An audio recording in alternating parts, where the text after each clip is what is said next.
You have one of the only jobs where you can just be cruising along, having a great season, everything's awesome, and boom, within a nanosecond, it's over. Is there a way to take us through sort of the emotions of how you felt at the moment, how you felt when you found out the prognosis, and how you feel now? Yeah. Well, I knew it wasn't good when I got hit. As a player, you know when something's not right, and right away, you just felt my wrists kind of go on me, and even then, you still think, whatever it is, you'll be able to play through it, or there'll be a chance you can play through it.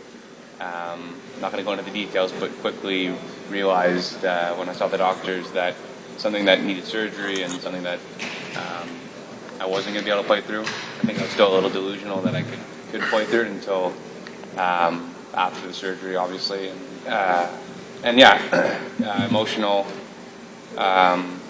Emotional in the moment. I don't think you fully grasp it until a little bit later, and then you can kind of get your head around it. And some things in life you can't control, and this is one of them. Right side, second row, Derek. Adam, just want to ask you about not having Zach in the lineup, how big of a loss he is, and how much, I don't want to say motivation, but how much is it the wanting to do it for him, basically trying to win, because he's been a big part of this organization? Yeah, it's there. That's a big reason for us to win for him, and not being able to play. You know how much as a player, this is all you want, is to play in this moment, and obviously there last year, but not going to be there this year. So missing him would be he's a huge piece of this team. His physicality, his net front presence, is in the locker room, all those sorts of things. Just a great person. So we're certainly going to miss him on the ice, but he'll be a guy that we're certainly fighting for out there on the ice. Left side, first row. Adam, this is your third final. There's lots of guys in that room in a similar boat to you. Corey Perry won in 2007, but it's 18 years later. The motivation when there's so many guys who have played that many years, do you sense it, and how you really have to grasp the opportunity because you're not sure how many more you get? Yeah, I think you see it every single year. There's trades at the deadline with maybe older players to go to a contender and maybe get an opportunity to win, and it's always I think an incredible story when that happens, and you see somebody maybe get maybe in their final games win the Stanley Cup and sail off into the sunset. That's a great story to write and a great way to end a career, right? But we get a lot of guys that have played a lot of games in this league and haven't been able to win yet, so I think to do it together would be pretty special.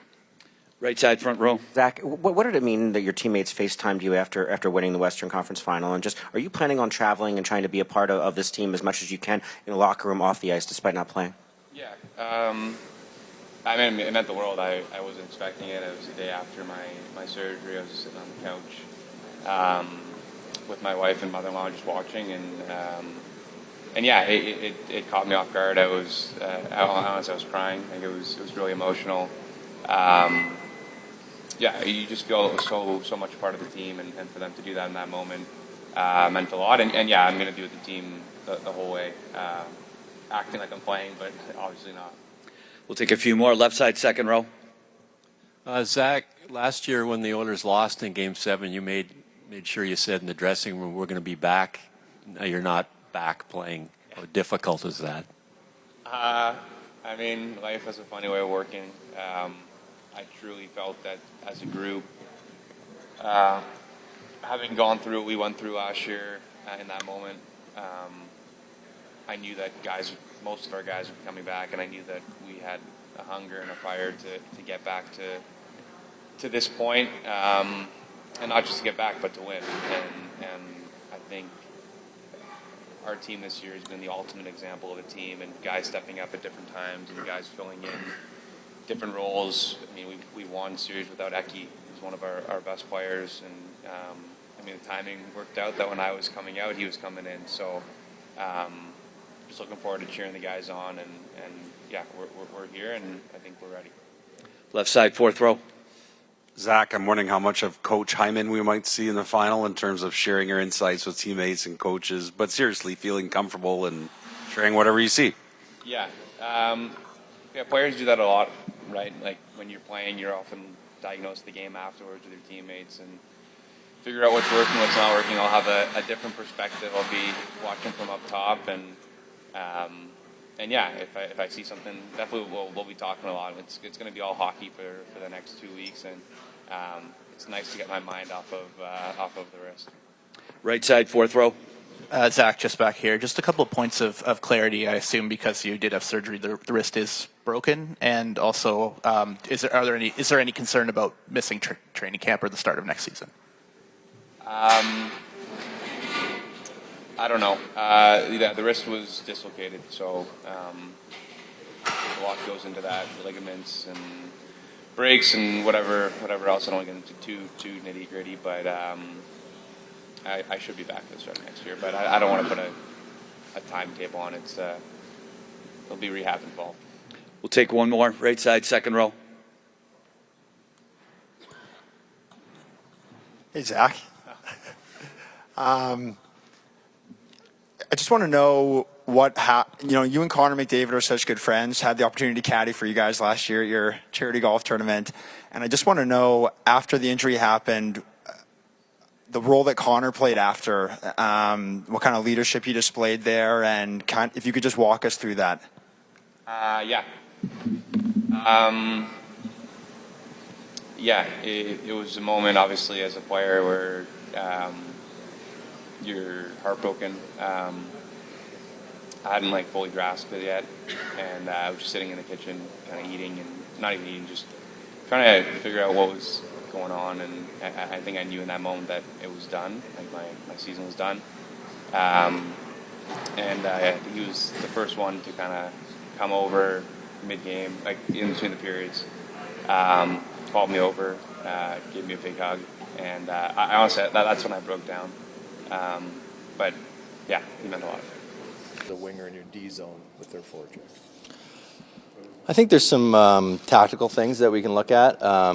Obviously, nothing I want to share or anything like that, but there's some things that we can look at and potentially try to exploit. And and that's it's a long series, so we'll make adjustments. They'll make adjustments, but just playing smart hockey and getting ready right from the jump here. If you look at the penalty kill early in each series, kind of got burnt and then was better later on. How do you avoid that this time? Yeah, I think that's exactly the messaging. I think our overall penalty kill numbers haven't really been good, but I think a lot of that is just really poor games to start series, and so kind of owning that, looking in the eye and realizing that we need a good jump here.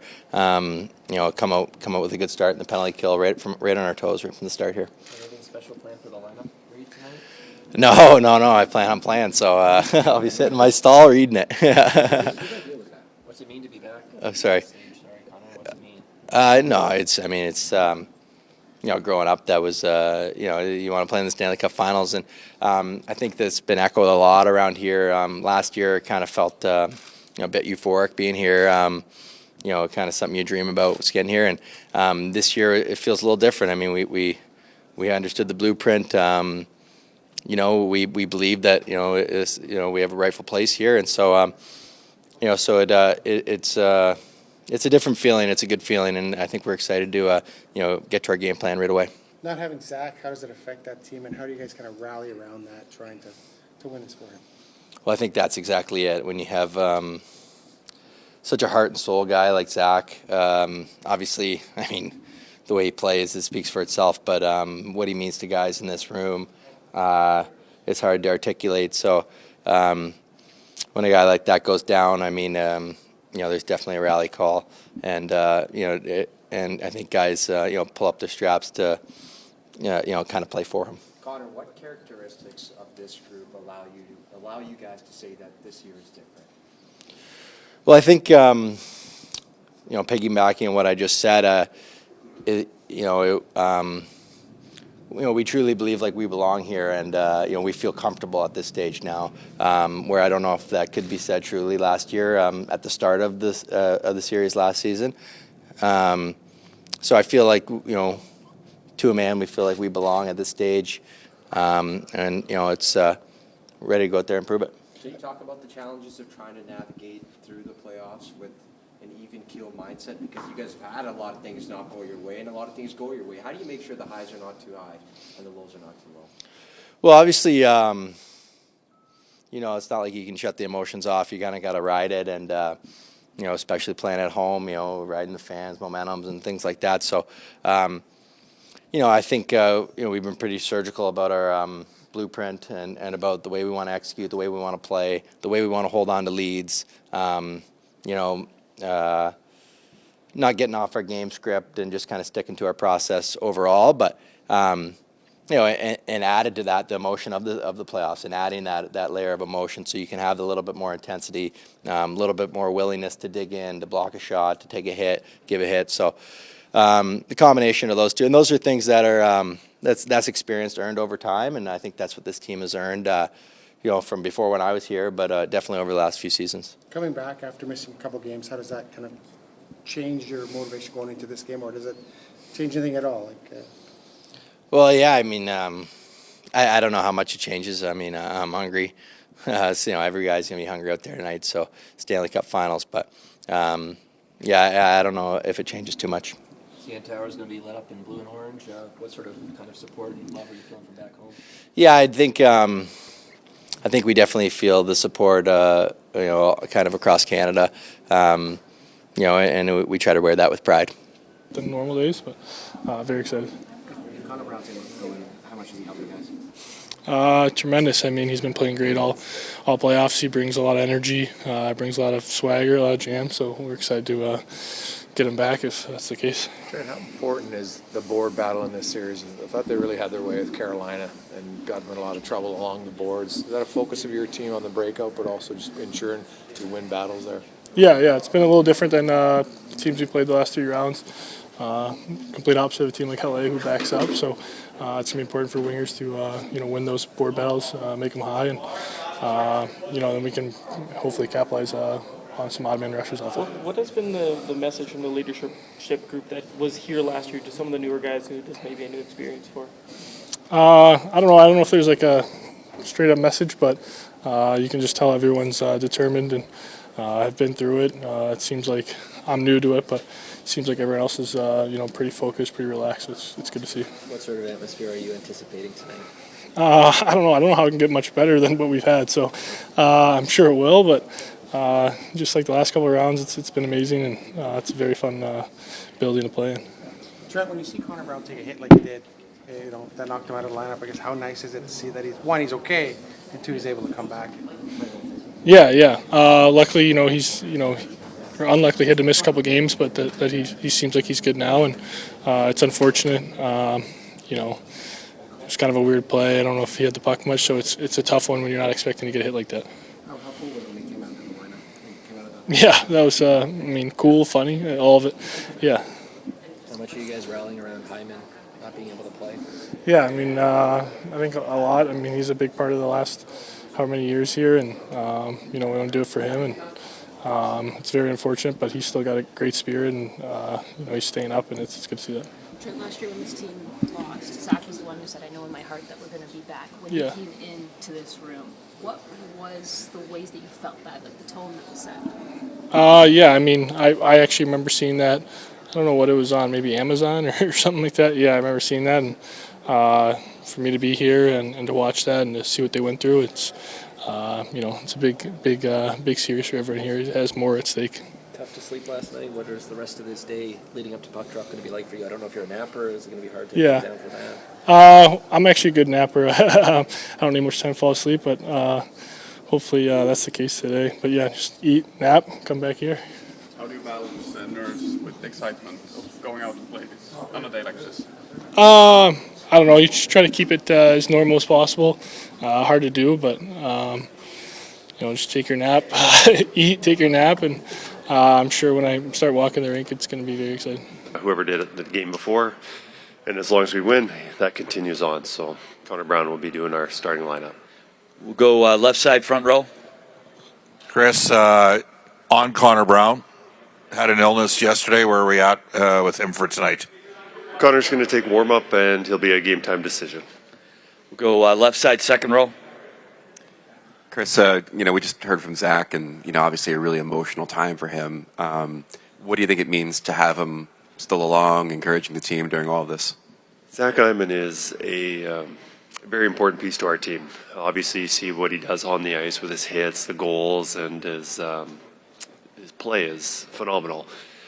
And but also, he's a very strong emotional leader to our team. He's holds things together a lot with a lot of the other players. So, yeah, to say that we're going to miss him is an understatement. But obviously it is what it is, and we're just going to have to move on, and we're going to need other guys to step up. And whether that's, scoring goals or making hits, making plays. But, Zach has been a phenomenal player since my time here. And, it'd be nice to have him on the bench with us on the ice, but we're going to have to plan without him. Right side, third row. Yeah, Chris, just in regards to Connor Brown, what have you noticed that's missing when he's not in the lineup with you guys, and what impact do you think he would have if he was able to return? Connor Brown is a really good two-way player. Whether we put him out there as a shutdown or part of a shutdown line, but I think with his penalty kill skills are second to none. I think he's very good at that. He's usually paired with Janmark, and the two of them we rely on quite a bit. But you see during the playoffs, he's come up with some really big goals, especially early in our playoff run against LA, coming up with some key goals. So he's a guy that can move up and down the lineup, and especially right now we're kind of short on right wingers with Hyman not being available. So we're going to need some more guys stepping up there, whether that's Corey Perry, Brown, Arvidsson, Frederick, left or right. We've got a lot of guys. Kapanen, since he's inserted back in the lineup during this run, he's been phenomenal. So those guys collectively is going to try and erase our memory of Zach Hyman. Left side, third row. Chris, you mentioned Corey Perry in that answer. Just he got to town shortly after you. I'm just wondering what he's meant to the group, and he told us yesterday he wants to play a 21st season. Like a guy that's gone from NHL MVP to role player. Like, what does that say about his love of the game and just his process? Well, last year, just the start of it, the impact he's made on our team. And last year, I think was very key on getting us to the Stanley Cup Finals. I think throughout, he joined us mid-January last year, but just his experience, winning a Stanley Cup, all the Stanley Cup runs that he's been on, I think it just allowed the team to settle things down. And when he spoke, guys listened because of the respect that they have for him. So I think with him being in the room really helped our team. As for his season this year, was phenomenal. Here's a guy that's playing probably 10 to 12 minutes a night, mostly on the fourth line, very little on the first unit power play, and then still managed at 39, 40 years old to get 19 goals. So that's hard to do. So I think with the 5-on-5 time per minutes played, I think he was near the top of the NHL, and to do that at his age. So, and now during the playoffs, we've relied on him a lot more to step up, play different situations, playing a lot of games playing on the right side with McDavid and Leon. So, he's been very important to us. Right side, front row. Hi, Chris. Out here, we still try to make a big deal about this rivalry and playing Florida last year. Leon said that, losing that game is something that until you win, you're never going to forget. He said, it'll be with me the rest of my life. Is there any coaching currency in the fact these guys beat you last year, or is that completely done in your eyes? I think it's just the fact that we are familiar with this team. It's not that they've changed their identity. They still play the same systems, same style. I think it helps us get prepared to play them. As for we want to win it more because they beat us last year, I don't think that's any case. I think it's just we get to this point, and no matter who we're playing, we're 100% wanting to win it. So I agree with Leon, his assessment on the frustration, just losing, coming so close and losing it. You're always going to remember it, absolutely. But I don't think it makes any difference on who beat us last year and who we're playing this year. We'll take a couple more left side, fourth row. Yeah, Chris, on Trent Frederick, I thought last round saw some better moments from him. It obviously was hard for him coming over and being injured and then having to ramp up with a new team. But do you also see an opportunity for him in this series, given the physical nature of the Panthers and how they play, for him to, to have his moment here? Well, the trade deadline, we wanted players who are versatile, who can move around the lineup, whether they're playing with skilled players, down depth, left side, right side. You see that with Jake Wallman when we made a trade for him. We wanted a defenseman who played left side, right side, and we've used him that way. Trent Frederick, no different. Unfortunately, the injury took him a little bit longer to get acclimated with us. Really didn't play until the playoffs with us, game 1. And we'll definitely need a guy like that stepping up.